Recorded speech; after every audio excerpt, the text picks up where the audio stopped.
So in today's video, what I wanted to discuss is skill-based matchmaking within Call of Duty Black Ops Cold War and whether or not it's going to remain within the title. Now, over the past couple of weeks, I've seen a significant amount of DMs and tweets asking me over on Twitter whether or not skill-based matchmaking will be removed from Black Ops Cold War. So what I thought I'd do in today's video is talk about that a little bit, but also provide you guys with some numbers to further back up that it's very, very unlikely that skill-based matchmaking will be removed from Black Ops Cold War unless Activision's in-game revenue and earnings see a significant drop. So first of all, the gameplay in the background is some reverse boosted gameplay. If you guys are not into that, then you don't need to watch it. I'll just be talking about skill-based matchmaking and the earnings in this video, so you can just watch something else or just read something else whilst you're listening to this commentary. It's not a big deal, but it's how I like to have fun,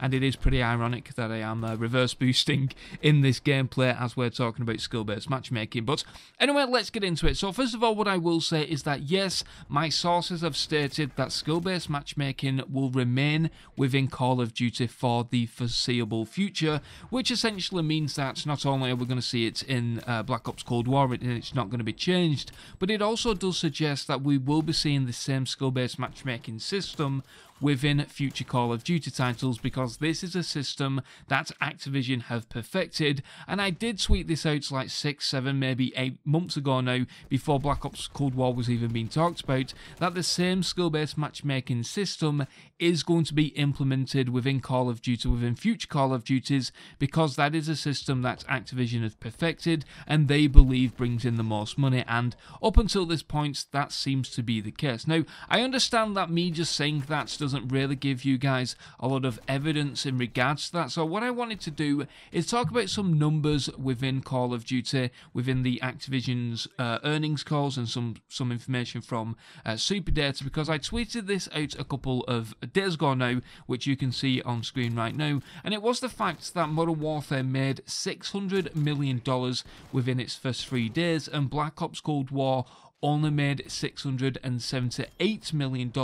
in its first 6 weeks. I did look at the dates a little bit better, and it was actually 7 weeks, so Black Ops Cold War made $678 million in 7 weeks, which is, at the face of things, it doesn't seem like things are going well for Black Ops Cold War at this moment in time, and Activision themselves even reported that in the first 3 days there was a 16% sales drop with Black Ops Cold War compared to Modern Warfare, which of course is quite concerning. Now, why are these numbers concerning? Well, first of all, Modern Warfare released in August. That is not necessarily a prime time of the year for things like Christmas gifts, whereas Black Ops Cold War, you've got to remember that it did release in mid-November, and also a lot of these weeks that we're talking about when we're talking about that 7-week period was in the run-up to Christmas, and you would expect that there is a lot of people buying the game for Christmas presents and stuff like that. However, this year it doesn't seem like it was the case, and what I wanted to do as well is quickly mention the sales for Call of Duty Black Ops 4, which recorded $500 million in sales within its first 3 days. So we can do a little bit of maths here and work out whether or not Black Ops Cold War is doing good or if it's doing bad. And the answer to that is pretty simple. If we take that $600 million from the first 3 days of Modern Warfare, we take away 16%, that leaves us with round about $504 million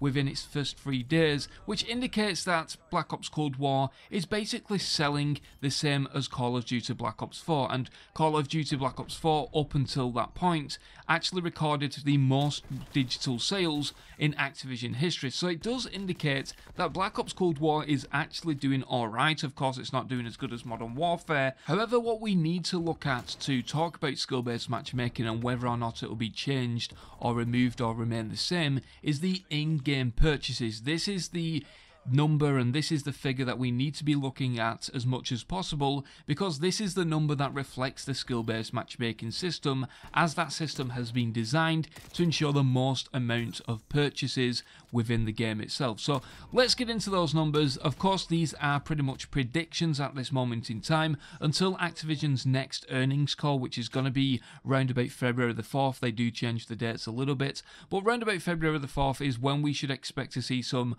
concrete numbers numbers with Black Ops Cold War, and that is going to tell us whether or not Black Ops Cold War is doing good compared to the likes of Modern Warfare digital sales and in-game sales, and also Call of Duty Black Ops 4. So what happened with Modern Warfare is, of course, the Warzone integration happened, in which Activision seen a massive increase in people not only buying in-game purchases, but also upgrading from the free-to-play experience of Warzone and upgrading to the full Modern Warfare title, and that is essentially what Warzone is going to be moving forward. It's going to be the free-to-play option, and Activision hopes that a lot of players will be upgrading to the full game versions. And I don't really like to get into conspiracy theories or anything like that, but I believe there is a reason as to why stuff such as the DMR in Warzone is incredibly overpowered, and it still is, and that is because it incentivizes people to upgrade to Black Ops Cold War, to buy the full game,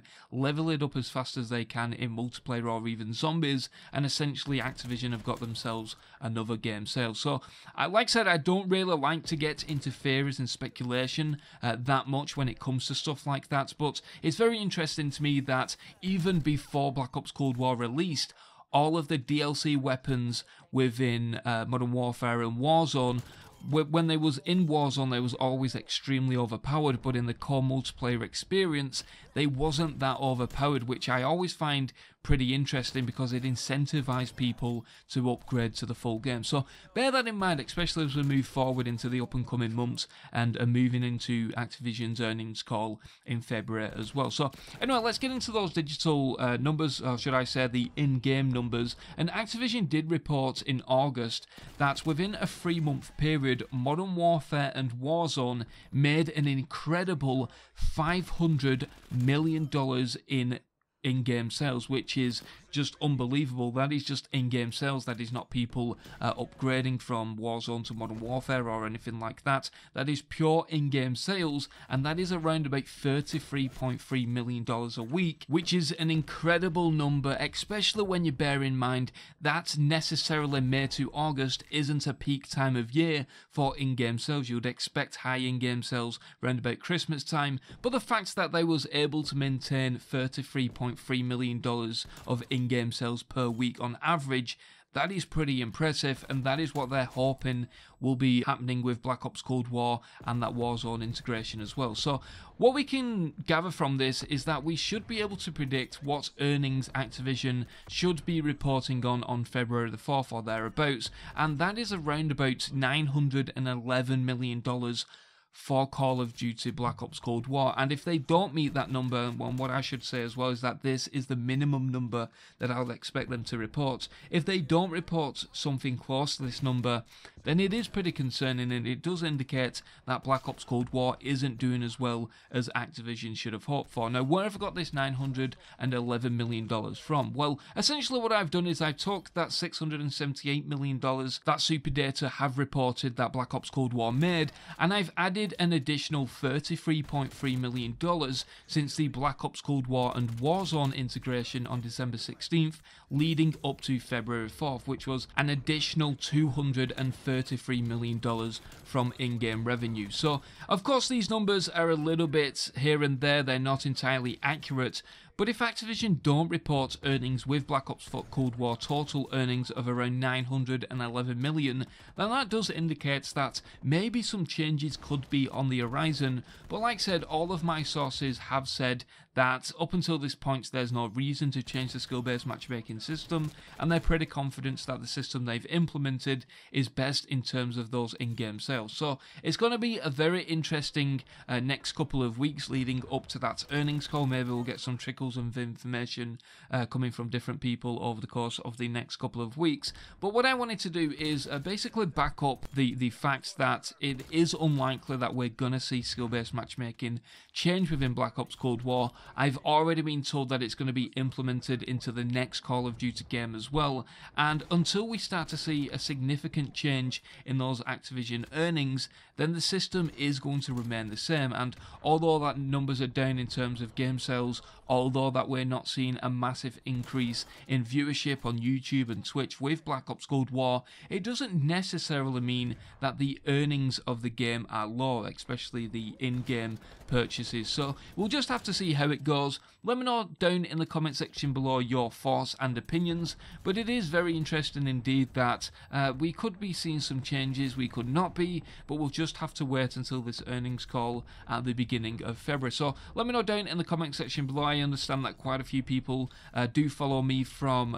different YouTubers and stuff like that, and some YouTubers have different opinions to others, but what I want to do on this channel is, although that I do of course do a lot of leaked information, I also want to kind of back it up with numbers and talk about it more in depth with you guys, so hopefully you understand where I'm coming from with this information, and also we can look at it together as a community and see whether or not that the information backs up the leak. So that is what I'm going to do moving forward. Let me know down in the comment section below what you guys think, as I've said now for the third or fourth time. I've tried to do this video over the course of the past couple of days, and unfortunately because of the numbers and the numbers changing, and you speak to a lot of different people when you're putting a video like this together, some of that information gets crisscrossed, and it is pretty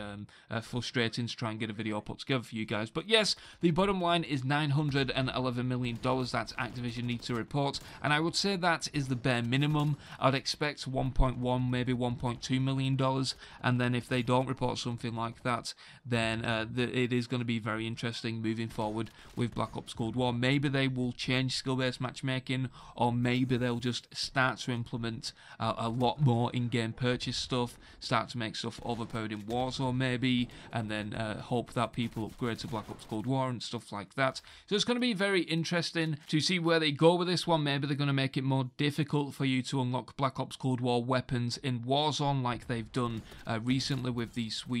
Street Sweeper shotgun or whatever it's called, where you need to get 3 kills with it in 15 individual games. That is a system designed purely to make people upgrade to Black Ops Cold War, because people are not going to run around in Modern Warfare, or Warzone should I say, and use a shotgun. They're going to be using the overpowered weapons such as the MAC-10 and the DMR, because that is the meta in the game at the moment, and they're not going to mess around. They're likely going to upgrade to Black Ops Cold War to get that challenge done and then use it within Warzone. So yeah, anyway, let me know down in the comment section below what you guys think. If you want to like the video, that'll be greatly appreciated. Anyway guys, I've been Long Sensation, thank you very much for watching, and I'll see you guys in the next